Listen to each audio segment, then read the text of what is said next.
వనపర్తి జిల్లాలోని ఆరోగ్య క్లబ్ ఆధ్వర్యంలో ప్రపంచ యోగా డే సందర్భంగా కొత్తకోట నుండి వనపర్తి జిల్లా కలెక్టరేట్ వరకు 16 కిలోమీటర్లు మార్నింగ్ వాక్ చేశారు. ఈ సందర్భంగా వాకర్స్ మాట్లాడుతూ ప్రపంచ యోగా డే సందర్భంగా ఈ మార్నింగ్ వాక్ చేపట్టడం జరిగిందని, వాకింగ్ చేయడం వల్ల ఎన్నో ఆరోగ్యకరమైన ప్రయోజనాలు ఉన్నాయన్నారు.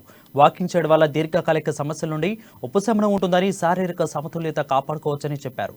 ఈ కార్యక్రమంలో Wanaparthy ZP chairman Loknath Reddy, vice chairman Raman Goud, municipal vice chairman Sridhar Reddy పాల్గొన్నారు.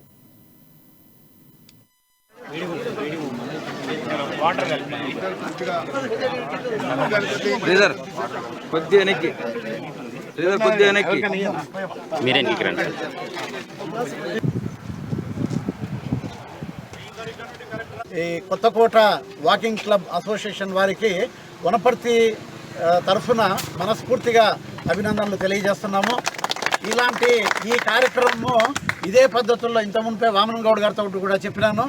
మేము వనపర్తి నుంచి కొత్తకోటకు రావడం అన్నటువంటిది కూడా జరుగుతుంది మన శ్రీధరు లోక్నాథ్ రెడ్డి గారి ఆధ్వర్యంలో. ఆ కార్యక్రమంలో మీరు మమ్మల్ని హోస్ట్ చేస్తారన్నటువంటిది ఈ సందర్భంగా ఆశిస్తున్నాము. ఇక దాని తర్వాత కలెక్టర్ గారిని కలిసిన తర్వాత మళ్ళా మన ఫామ్ హౌస్లోనే వచ్చి అందరూ కూడా బ్రేక్ఫాస్ట్ తీసుకొని అక్కడి నుంచి డిస్పర్స్ కావాలా అన్నటువంటిది మాకున్నటువంటి అభిలాష, ఆకాంక్ష. దానికి అనుగుణంగానే ఈ ప్రోగ్రాం అన్నటువంటిది నడుస్తుంది. యోగా దినోత్సవం సందర్భంగా నిర్వహిస్తున్నటువంటి ఈ కార్యక్రమము ప్రజలకందరికీ స్ఫూర్తిదాయకంగా ఉండాలని, మరింత మంది ప్రజలు ఈ వాకింగ్ అన్నటువంటి ప్రక్రియను చేపట్టాలని, వాకింగే కాకుండా యోగా